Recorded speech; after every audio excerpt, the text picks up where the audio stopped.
Hello there, Mr. Sutton here, bringing you the Algebra 2 Honors 12-2 lesson on multiplying matrices. As the title suggests, that's what we're going to be doing here, multiplying matrices. Now, you might think when we started this lesson, how hard can multiplying matrices be? Adding and subtracting, we just had to add things that were in the same position. So shouldn't multiplying be kind of the same deal? Well, it turns out it is completely different than that. We'll get to that in a moment, though. We're going to start by just determining whether each product of A times B is even defined. And if so, we're going to figure out its dimensions. So the way that we figure out if AB is defined, and this is a product, no pun intended, of how the multiplication works.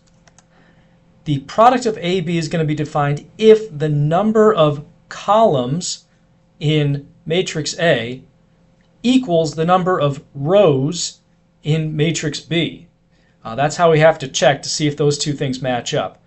So if I have two matrices and one has dimensions of m times n and the other has dimensions of n, the same n, times p, then this would be an example of a matrix whose product would actually be defined. If the columns of the first matrix and the rows of the second matrix don't match up, then it turns out that it's an undefined product and we don't have to do any more work. Now, let's say that this is a defined matrix. What are the new dimensions going to be? You might think that, like addition and subtraction, you have to have the same exact dimensions for both of them, but it turns out you don't. So the dimensions of the product is actually going to be equal to the number of rows in matrix A by the number of columns in matrix B. So just to take our letters here, if this matches up, then that means that we're going to have m rows and p columns in the new matrix. So this is kind of wild. You could have a matrix with one set of dimensions and a matrix with another set and end up with a third matrix that doesn't have the exact dimensions of either of its parents, I guess is what you could call them. So with all of that in mind, we're going to give you two problems to try out here. For parts A and B, figure out if the product is actually defined based on this kind of idea, and if so, state its dimensions. Give it a shot. Alright, so it would be a good idea to write down the dimensions of each of these just to get this sort of formulaic look at it. So for matrix A, we have dimensions of 2 rows by 3 columns. So again, the rows always comes first, so 2 by 3 is this one. And then B, we've got 3 rows by 4 columns. Now the 3's match up, these inner terms here match up. Since those 3's equal each other, that means that AB is defined. And now what will the dimensions be? Well, it's going to be, again, the rows of the first matrix by the columns of the second matrix. So this would be a 2 by 4 matrix for AB.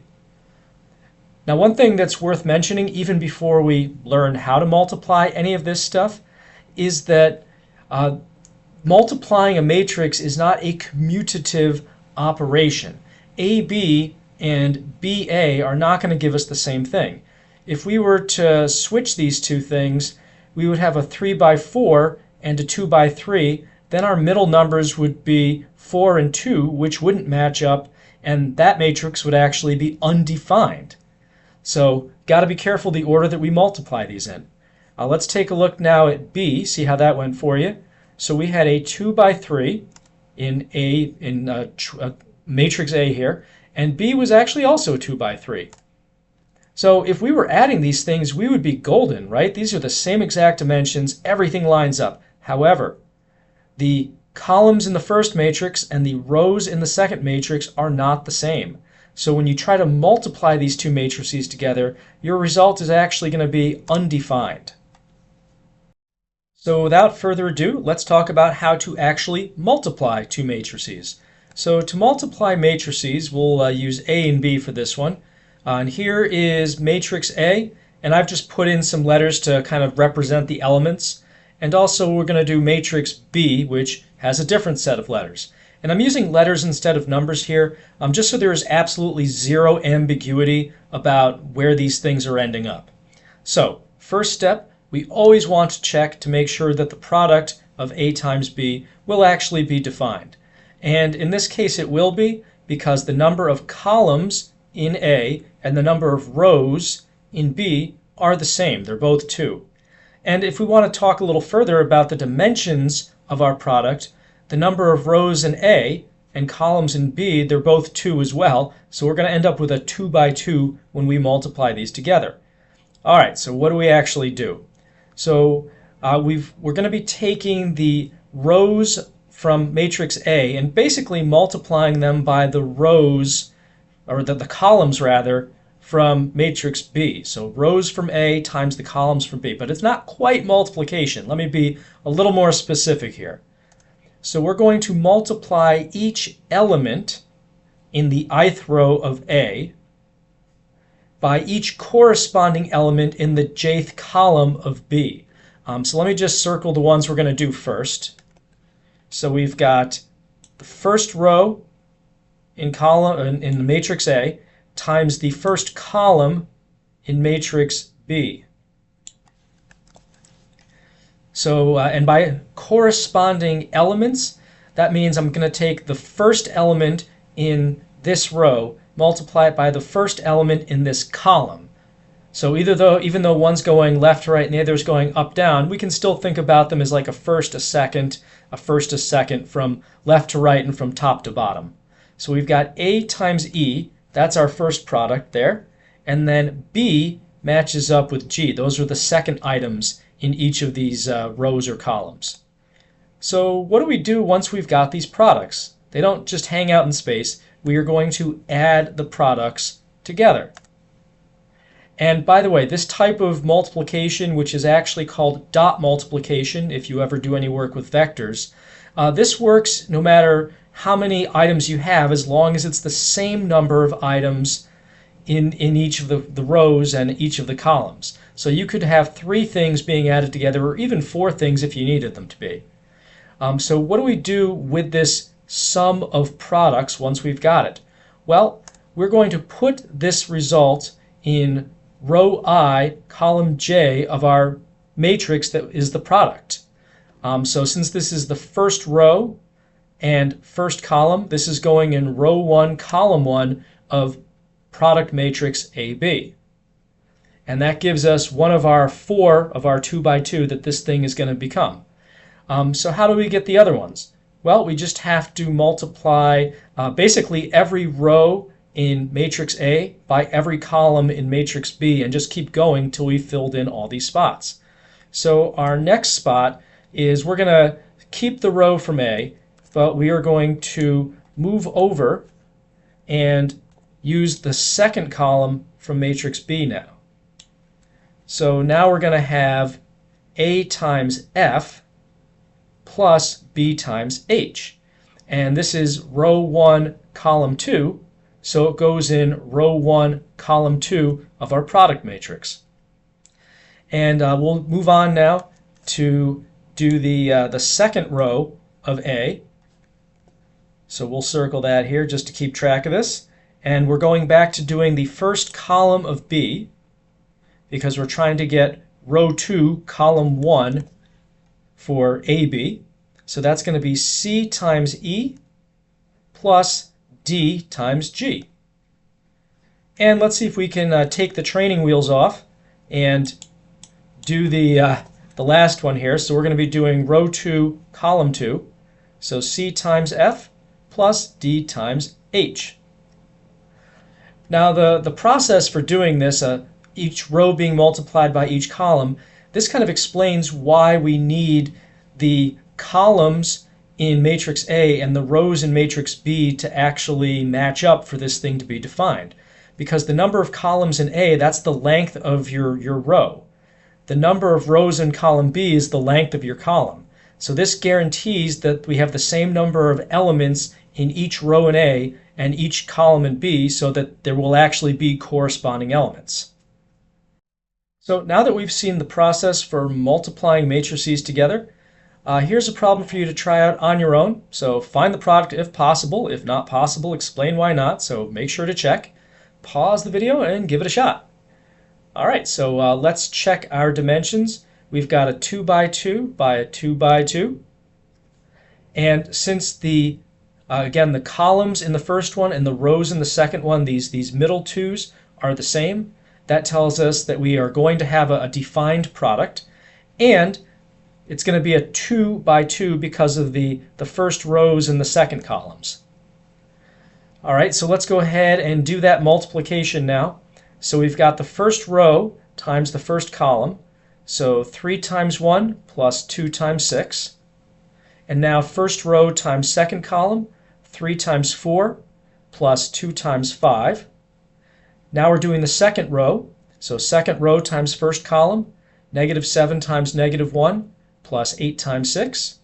And then we have second row times second column, negative 7 times 4 plus 8 times 5. And let's do a little mental math here. So this is negative 3 plus 12, which is going to be 9. And over here we've got 12 plus 10, so 22. Down here this is going to be 7 plus 48, so 55. And finally negative 28 plus 40 gives us 12. Let's do another one of these. Pause the video and try this one out. Different dimensions this time. Alright, so we have a 2 by 2 and a 2 by 3. Since, again, these middle numbers match up, number of columns in the first and the number of rows in the second, that means our matrix will be defined, and it will be a 2 by 3, which is kind of interesting. Alright, so let's do the rows in the first times the columns in the second. So we've got 4 times 5 plus negative 1 times 3. Next up, 4 times negative 2 plus negative 1 times 12. And then finally 4 times 4 and negative 1 times 6. Now we move on to doing the second row times all the columns. So second row times first column, we've got 1 times 5 plus 7 times 3. Next up, we have 1 times negative 2 plus 7 times 12. And finally, 1 times 4 plus 7 times 6. And doing all that number crunching, this is 20 minus 3, so 17. Negative 8 minus 12 gives us negative 20. 16 minus 6 is 10. 5 plus 21 is 26. Negative 2 plus 84 is 82. And finally, 1 plus 42, or actually 4 plus 42 is going to be 46. For our next trick, we've got these 3 matrices, and we're going to use these to evaluate this A times B plus C expression. Now you actually do have an option here. If you were wondering, can you use the distributive property with matrix multiplication? Spoiler alert, you can. However, having said that, would you rather do two matrix multiplications or just one? So that's going to determine what you end up doing first on this one. I would personally add these together, but you do you. Pause the video, try it out. Alright, so first let's actually plug in all these things. So we're going to have this first matrix times the sum of B and C. So this is what it looks like with everything plugged in. And again, I think it's going to be easier if we add these things in here together first versus trying to distribute this matrix to 2 different things and having 2 different sets of matrix multiplication. So adding these 2 things together, we've got 0 plus 2, which is 2. 1 and negative 3 is negative 2. 3 and negative 1 gives us 2. And negative 6 plus 5 is negative 1. And now we can just multiply these together. This is a 2 by, actually no, this is a 3 by 2, and this is a 2 by 2. These 2's in here in the middle tell us that since these match, this will actually work, and the product is going to be a 3 by 2. So let's do that. Each row in the first times each column in the second. So we've got 5 times 2 plus 7 times 2. Next up, 5 times negative 2 plus 7 times negative 1. And now on to the second row, 3 times 2 plus 1 times 2. And then 3 times negative 2 plus 1 times negative 1. And then finally doing our last row, negative 4 times 2 plus 2 times 2, and negative 4 times negative 2 plus 2 times negative 1. So as you get better at these, you don't necessarily have to write out this step. I'm just doing this to show folks where my numbers are coming from. But if you can do all these multiplications from here in your head and then write the answer, you do you. Just be careful with your arithmetic. So going through here, we've got 10 plus 14, so that's going to be 24. And then negative 10 and negative 7 is negative 17. 6 and 2 is 8. Negative 6 and negative 1 is negative 7. Negative 8 and 4 is negative 4. And finally, 8 and negative 2 is going to be 6. For the final boss battle on this one, I'm going to title this one Paying for Food, because that's what's going on. We have students in 2 classes submitting meal choices for some upcoming banquet, as shown here. So Class A, they want 10 chicken meals, 12 beef meals, and so on and so forth. And Class B wants their own combination of those things.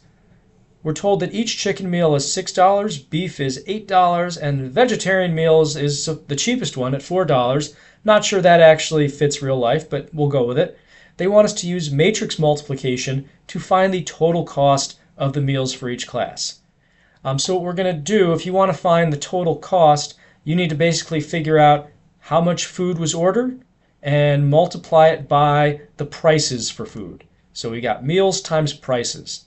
So we're going to set up a matrix to talk about the number of meals ordered for each class, and then we'll have another matrix that has the prices in it. So for my first matrix, I'm going to have my rows be the classes, and the columns are going to correspond with how many of each meal we have. So I'm going to have Class A gets its own row, and we'll have the chicken column, the beef column, and the vegetarian column. And then we'll do all of those for Class B. So this will be 11, 14, and 7 in there. So you can set up a matrix like this anytime you want. Now we need a matrix that has the prices of these different items. Now we know that this is going to either be like a 1 row by 3 column matrix or a 3 row by 1 column. It's going 3 in one of the directions. Which direction should we choose? Well, we need the number of columns in this first matrix to match the number of rows in the second matrix for the multiplication to work. So for that reason, we're going to go top to bottom with chicken, beef, and vegetarian costs. So 6, 8, and 4, again, corresponding to these different meals. So this is the setup. Pause the video now and let's see if you can finish this one off and figure out the total cost of the meals for each individual class. And you'll see if you do this, we've got a 2 by 3 and a 3 by 1. So that means we're going to end up with a 2 by 1 for the final matrix. All right, let's see how this worked out for you. Again, 2 by 3 and 3 by 1. So the 3's make it work, and the 2 by 1 is telling us what our dimensions of our final matrix are going to be. So we've got each row times just a single column. So we've got 10 times 6 plus 12 times 8 plus 8 times 4. And yes, you can do that. You can have 3 of these things. You could have as many as you need, depending on how big your rows and columns are. Next up, we have B times this. So 11 times 6, 14 times 8, and 7 times 4. And I'm going to go to the calculator to make sure I get these numbers right. So let's see here. Let's do our first set of multiplications. 10 times 6, 12 times 8, and 8 times 4. That is 188. And then we've got our other one. So I'm actually just going to change the first numbers because you'll notice we've still got the 6, the 8, and the 4. It's just what's being multiplied by them that changes. So now we have 11 times 6, 14 times 8, and 7 times 4, and that's $206. So that means Class A was $188 and Class B was $206. Now, you will have the scientific calculator available if you're taking my course to do this sort of number crunching. You might wonder if there's a way to do it a lot faster. And there is a matrix calculator. You won't be allowed to use it on any of my quizzes, but let me show you this matrix calculator in action just for fun. So let me clear all this out. So you can define matrices in this calculator. You just write the name of the matrix, like let's call it A, equals, and then do new matrix, and you get to specify your dimensions. So we have a 2 by 3, 2 rows and 3 columns, and then we can fill in all of those. And let's see, 11, 14, and 7. Great. Let me press enter and define another matrix for this second one here. I'll call it B, new matrix, and that's going to have 3 rows and 1 column. So we've got 6, 8, and 4. Beautiful. Now we're just going to multiply those together. And for that, I just have to write A, B. And magically, we have our new matrix. So if you were doing this sort of in a real-life setting where you didn't have to prove something on a test, yeah, there's matrix calculators out there. Pretty cool. So that's it for this lesson on multiplying matrices. It's time to wrap this one up. I don't want you to be late for the banquet. Till next time, Mr. Sutton signing off.